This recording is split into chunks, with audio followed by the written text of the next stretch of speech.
اعوذ باللہ من الشیطان الرجیم بسم اللہ الرحمن الرحیم سورۃ الانعام مکیہ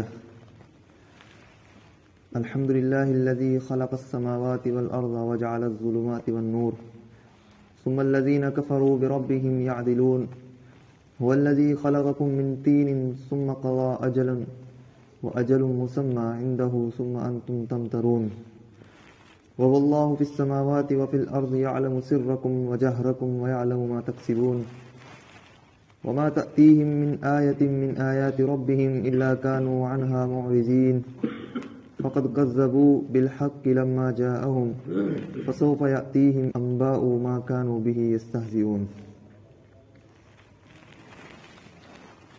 سورۃ الانعام. انعام کے معنی ہے مویشی، چوپائے. اس صورت میں آگے چل کر چوپاؤں کی حلت اور حرمت کے تعلق سے بحث آئے گی. چوپائے حلال ہیں، کون سے چوپائے حلال ہیں، تو اس مناسبت سے اس صورت کا نام سورۃ الانعام رکھ دیا گیا. یہ صورت مکمل طور پر مکی ہے سوائے چند آیتوں کے، اور مکمل صورت ایک ہی مرتبہ میں نازل ہوئی، اور اس کے نزول کے ساتھ حضرت جبرائیل علیہ الصلاۃ والسلام جب اس صورت کو لے کر آئے تو 70,000 فرشتے ساتھ تھے. ابتدائی دور کی صورت ہے، مکی صورت ہے. مکی زندگی میں اللہ رب العالمین نے جو آیتیں نازل فرمائیں وہ فکری تھیں، بنیادی تھیں، توحید کے تعلق سے تھی، رسالت کے تعلق سے تھی، آخرت کے تعلق سے تھی. ان بنیادوں پر الفاظ بدل کر اور انداز بدل کر اللہ رب العالمین نے آیت کریمہ آیات نازل فرمائی، اور سن کر لوگوں کو لگتا تھا کہ یہ تو ایک نیا مضمون آ چکا ہے.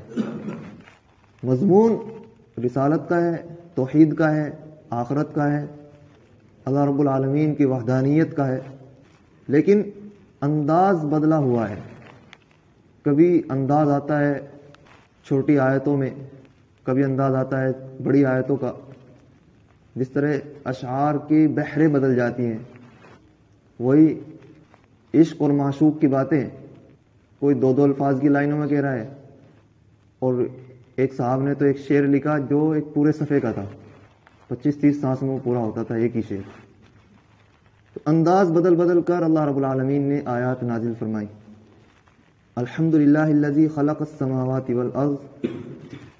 تمام تعریفیں اللہ کے لیے ہیں جس نے آسمانوں کو اور زمین کو پیدا کیا. تمام تعریفیں اللہ کے لیے ہیں، اللہ ہی تمام تعریفوں کا لائق ہے.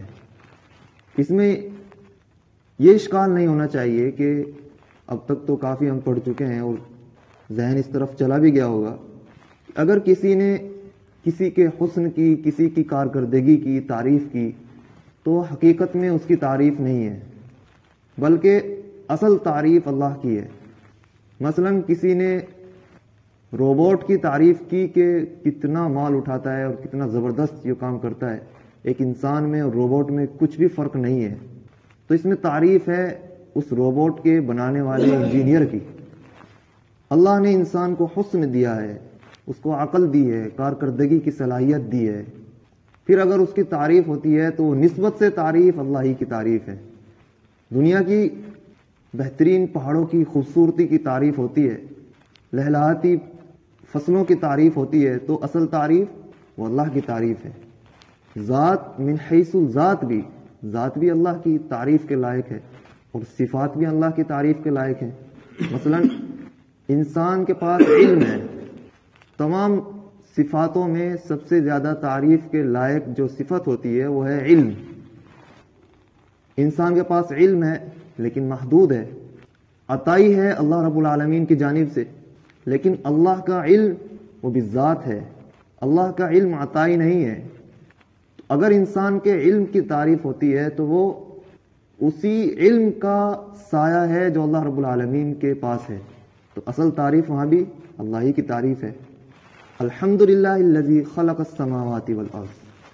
تمام تعریفیں اللہ ہی کے لیے ہیں جس نے آسمانوں کو پیدا کیا اور زمین کو پیدا کیا، وجعل الظلمات والنور، اور جس نے تاریکیوں کو بنایا اور نور کو بنایا۔ تاریکیاں بہت سی تاریکیاں ہیں اور نور ایک نور بنایا۔ تاریکیوں کا لفظ اللہ رب العالمین نے جو فرمایا وہ ہے جمع کا لفظ ہے، الظلمات بہت سی تاریکیاں، اور نور یہ واحد ہے، ایک نور بنایا۔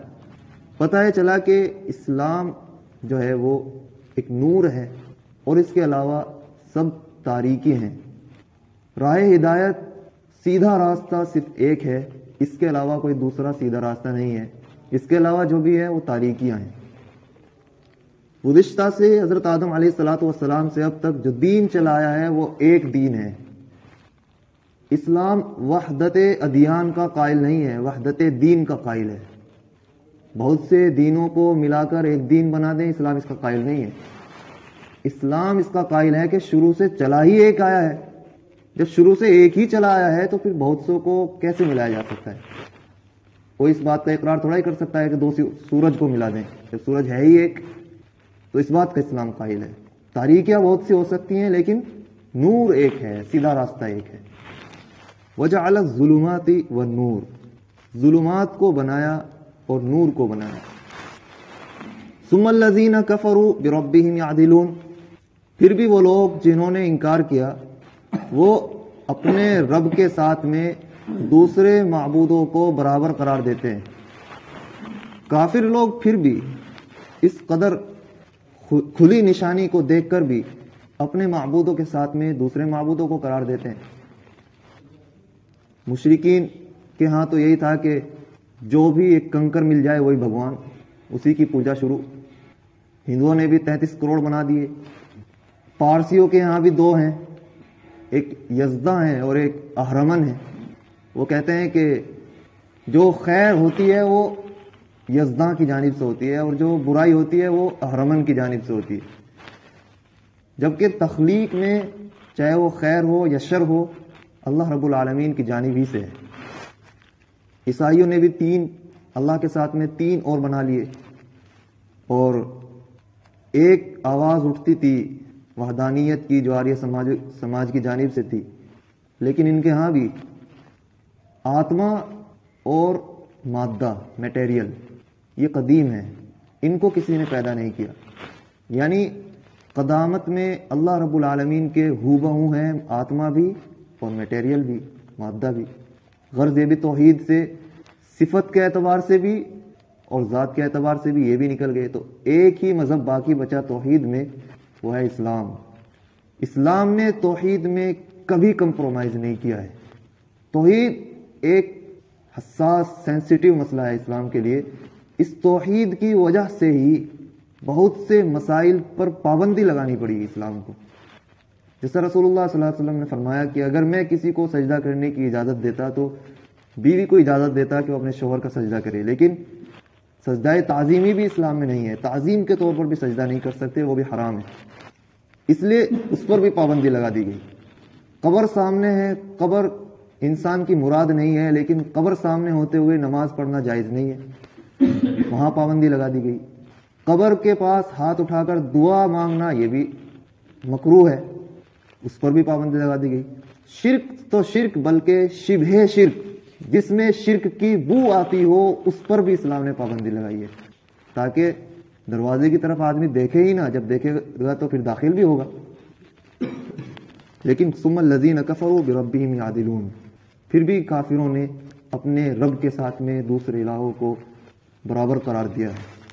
والذی خلقکم من طین ثم قضی اجلا، معبود وہی ہے جس نے تم کو پیدا کیا مٹی سے، پھر تمہارے لیے متعین کر دی ایک وقت، موت متعین کر دی۔ حضرت آدم علیہ الصلوۃ والسلام کو مٹی سے بنایا، تو حقیقتاً مٹی کا پتلا تھے۔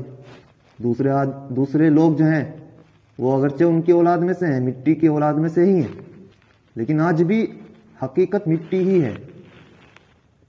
کوئی باہر سے کوئی چیز نہیں آتی کہ انسان کا پورا وجود 80 کلو کا، وہ صرف بنتا ہے مٹی کی چیزیں کھا کھا کر۔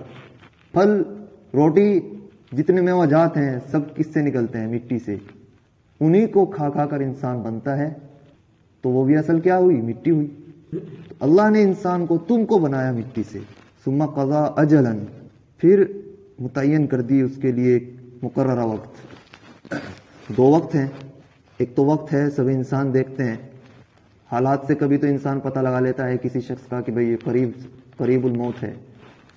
اس کا اصل علم تو کسی کے پاس نہیں ہے، لیکن دوسرے لوگوں کو بھی دیکھتے ہوئے دنیا میں کہ اب سے 80 سال پہلے، اب سے 100 سال پہلے اس مجمع میں یا مسجد میں جتنے لوگ پڑھتے ہوں گے نماز، وہ موجود نہیں ہے، اور دوسری نسل یہاں موجود ہے. ثم قضا اجلا، ان کی ایک قضا آ چکی ہے، ایک وقت ان کا متعین تھا، وہ ان پر گزر گیا، آنے والوں پر بھی وہ گزرے گا، اور ہر ایک کے لیے وہ وقت متعین ہے. وہ اجل مسمن عندہ، اور ایک دوسرا وقت متعین ہے جو اللہ کے پاس ہے، جس کا علم بھی کسی کے پاس نہیں ہے، اللہ کے پاس اس کا علم ہے، اور وہ ہے قیامت کا. ثم انتم تمترون، پھر ان دلائل اور ان مشاہدات کے بعد بھی پھر بھی تم شک کرتے ہو قیامت کے آنے میں. سب دیکھ رہے ہیں کہ سب انسان جا رہے ہیں، ہر ایک کو دنیا سے جانا ہے، اور پھر بھی تم شک کرتے ہو کہ جس نے پہلی مرتبہ پیدا کر دیا کیا وہ دوبارہ اس پر قدرت نہیں رکھتا کہ وہ دوبارہ پیدا کر دے. تو انسان کو شک نہیں کرنا ہے، بلکہ یہ دعوت ہے، مکی زندگی کی آیتیں ہیں، تو آخرت کی بھی، توحید کی بھی اور رسالت کی بھی. ان آیتوں میں اللہ رب العالمین نے یہ مضمون سمو دیا ہے. آگے بھی اسی طرح کی بحثیں آئیں گی.